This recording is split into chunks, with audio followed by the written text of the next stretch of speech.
Very good morning dear students. I am your Hindi teacher from Premchand memorial public school. Students, आज हम आपकी हिंदी व्याकरण की पुस्तक का पार्ट 2 पढ़ेंगे जो पेज नंबर 10 पर है. ओके, तो आप अपनी व्याकरण की पुस्तक निकालिए और पेज नंबर 10 पर आइए.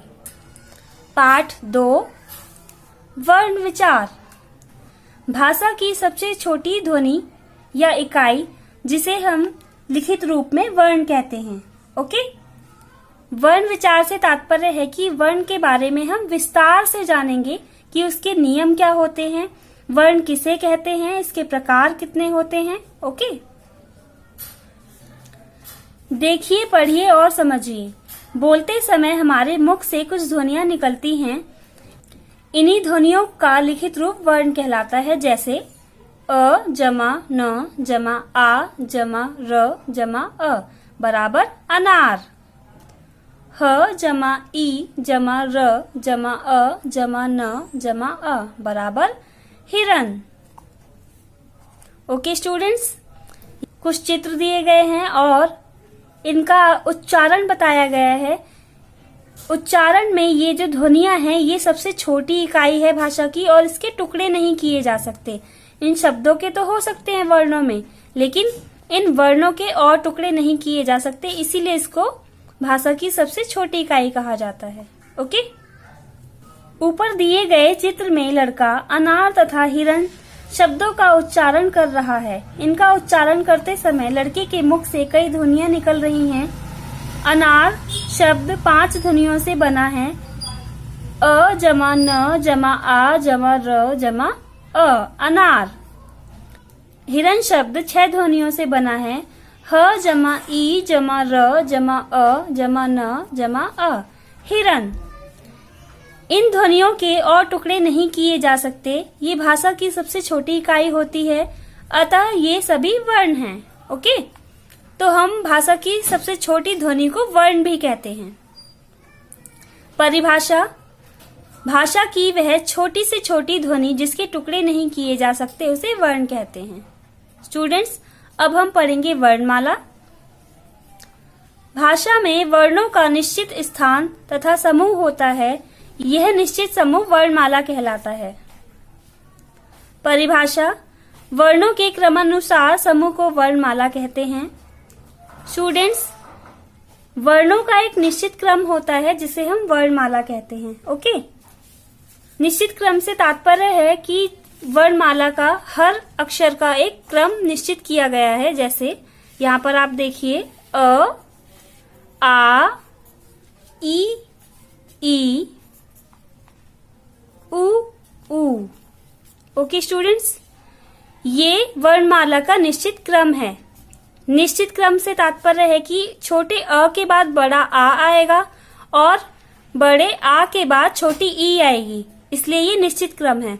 अगर हम इसको इस प्रकार से लिखते हैं, पहले छोटी ई, फिर बड़ा आ, फिर छोटा ऊ, फिर बड़ा ऊ, तो क्या ये निश्चित क्रम है स्टूडेंट्स? नहीं, बिल्कुल नहीं. तो ये वर्णमाला नहीं कहलाएगी. स्टूडेंट्स, जब वर्णों को निश्चित क्रम में लिखा जाता है तो उसे वर्णमाला कहते हैं. यदि हम उसे इस प्रकार लिखेंगे तो ये वर्णमाला नहीं कहलाएगी. ओके,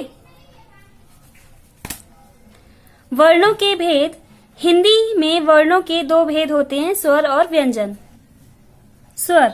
जो वर्ण बिना किसी अन्य वर्ण की सहायता के बोले जाते हैं उन्हें स्वर कहते हैं. इन्हें बोलते समय मुख से हवा बिना किसी रुकावट के बाहर निकलती है. हिंदी में स्वरों की संख्या 11 है, अ से औ तक. स्टूडेंट्स, वर्णों के 2 भेद होते हैं, स्वर और व्यंजन. स्वर बिना किसी अन्य वर्ण की सहायता से बोले जाते हैं, ये स्वतंत्र होते हैं और जब हम इनका उच्चारण करते हैं तो हमारे मुख से वायु बिना किसी रुकावट के बाहर निकलती है और इनकी संख्या 11 होती है, अ से लेके औ तक. ओके, अब हम नेक्स्ट पेज पर आएंगे जो पेज नंबर 11 है. ओके स्टूडेंट्स, वे स्वर इस प्रकार हैं: अ आ ई उ ऊ री ए ऐ ओ औ. ओके, तो ये स्वर कितने हैं? 11. 1 2 3 4 5 6 7 8 9 10 11. अंग और अह अयोगवह है। अंग अनुनासिक है। औ ग्रहित स्वर है। अंग और अह स्वर नहीं है, लेकिन वर्णमाला में इन्हें स्वरों के साथ लिखा जाता है। औ उन शब्दों में प्रयोग किया जाता है जो अंग्रेजी भाषा से आए हैं, जैसे ऑफिस, बॉल, डॉल आदि। स्टूडेंट्स, हमारे स्वर 11 होते हैं और स्वरों के पश्चात अंग और अह लिखे जाते हैं। ना तो ये स्वरों में गिने जाते हैं और ना ही व्यंजनों में, इसलिए इनको हम अयोगवह कहते हैं। ओके। अंग की एक बिंदी होती है जिस प्रकार है ये, और अह के 2 बिंदियां होती हैं जिन्हें हम विसर्ग कहते हैं, जो शब्दों के पीछे लगती हैं। अंग के उदाहरण होंगे जैसे पतंग, रंग, अंग, जंगल आदि, और अह के उदाहरण होंगे जैसे प्रातः, अतः आदि। ओके। अंग अनुनासिक है। इसका उच्चारण नाक और मुंह की सहायता से होता है। और ग्रहित स्वर है। यह अंग्रेजी भाषा का हिंदी अनुवाद है। इसका प्रयोग हम अंग्रेजी शब्दों को हिंदी अनुवाद में लिखने के लिए करते हैं, जैसे ऑफिस, बॉल, डॉल आदि। ओके। व्यंजन, जिन वर्णों का उच्चारण करते समय स्वरों की सहायता लेनी पड़ती है उन्हें व्यंजन कहते हैं। हिंदी में व्यंजनों की संख्या 33 है। हमने पढ़ा कि स्वर स्वतंत्र होते हैं और उनका उच्चारण करते समय हमें अन्य वर्ण की सहायता नहीं लेनी पड़ती, परंतु जब हम व्यंजन का उच्चारण करते हैं तो हमें स्वरों की सहायता लेनी पड़ती है। ओके। और व्यंजन हिंदी में 33 होते हैं, जो इस प्रकार हैं: क, ख, ग, घ, ङ, च, छ, ज, झ, ण, ट, ठ, ड, ढ, ड़, त, थ, द, ध, न, प, फ, ब, भ, म, य, र, ल, व, श, श, स, ह। स्टूडेंट्स, ये हमारे 33 व्यंजन हैं, परंतु ये जो ड और ढ के साथ ये ड़ और ढ़ दे रखे हैं, ये अतिरिक्त व्यंजन है। ओके। व्यंजनों को लिखते समय अ स्वर साथ में लगा होता है। इन्हें अ के बिना लिखना हो तो इनके नीचे हलन चिन्ह लगाना पड़ता है, जैसे क, त, प। ड़ और ढ का प्रयोग भी व्यंजनों की भांति होता है। ट वर्ग के ड तथा ढ के नीचे बिंदु लगाने से उनके स्वरूप में परिवर्तन आने पर इनका निर्माण हुआ है। ज, फ आगत वर्ण हैं जिन्हें दूसरी भाषाओं से लिया गया है। स्टूडेंट्स, व्यंजनों को लिखते समय जब उनमें स्वर अ लगा होता है तो वे इस प्रकार होते हैं: क, ख, ग। इन व्यंजनों में स्वर जुड़ा हुआ है। आइए जानते हैं कैसे। जब क के पैर में हलंत होगा तो वो इस प्रकार होगा, और जब इसमें हम अ जोड़ेंगे, स्वर अ, तो ये पूरा क बन जाएगा। ओके।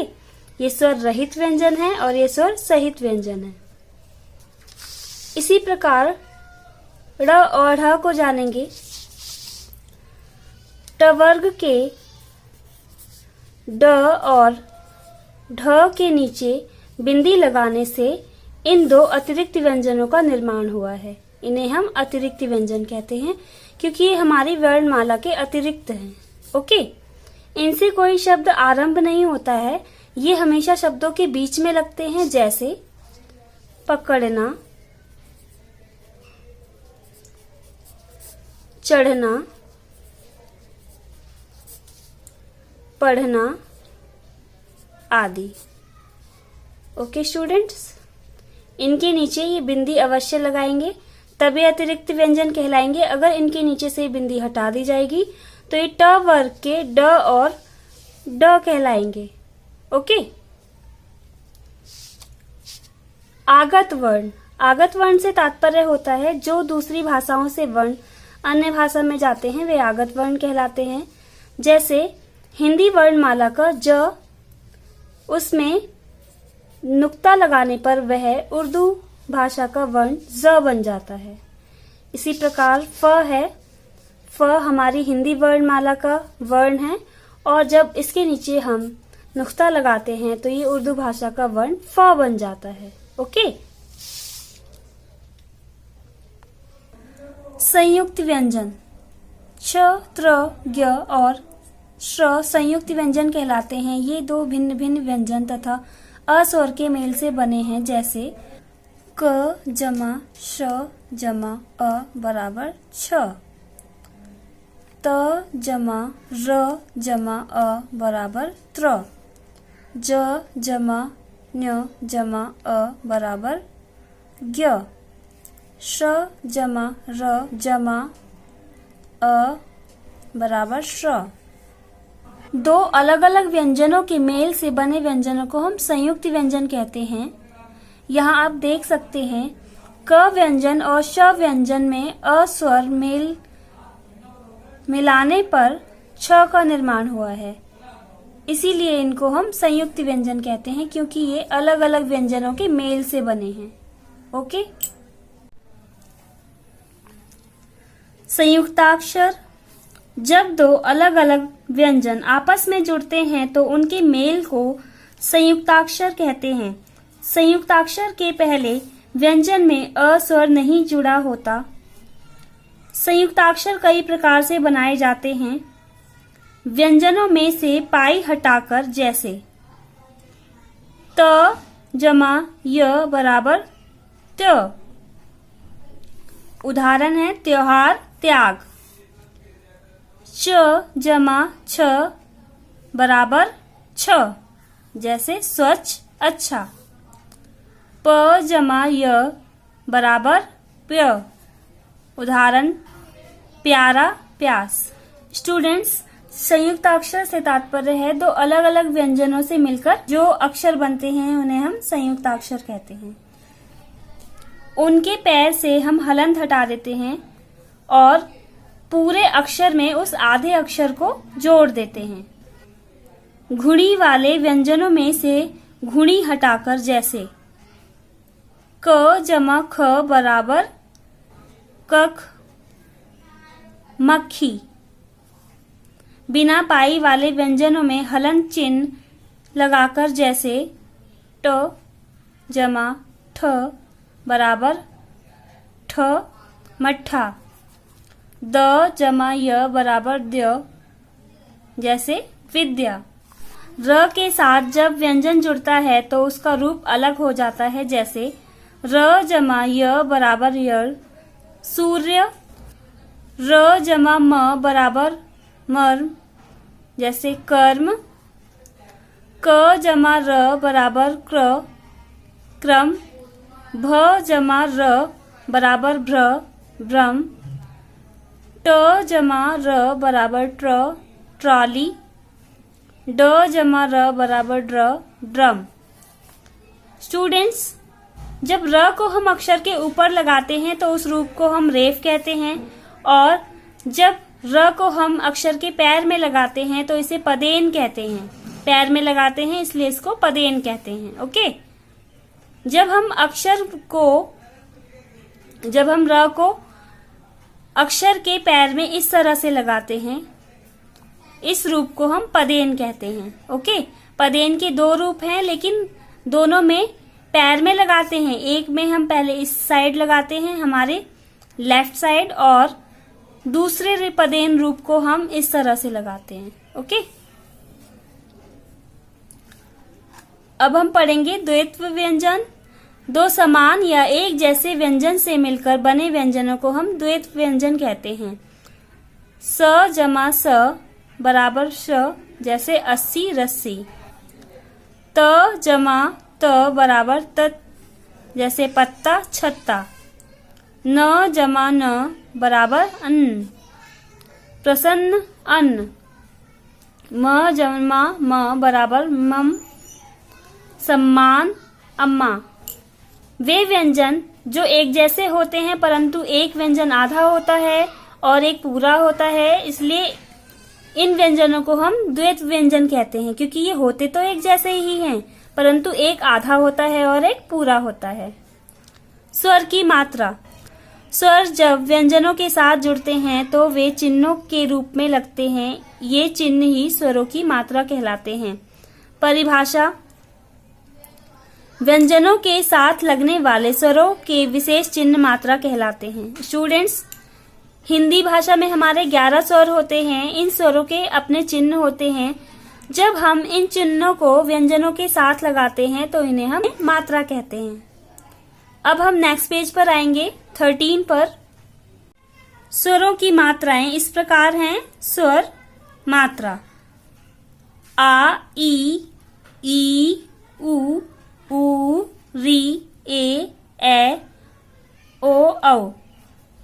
ये बड़े अ की मात्रा है, ये छोटे ई की मात्रा, ये बड़ी ई की मात्रा, ये छोटे ऊ की, ये बड़े ऊ की, ये री की मात्रा है, ये ए की मात्रा और ये ए की, ये ओ की मात्रा है और ये औ की मात्रा है।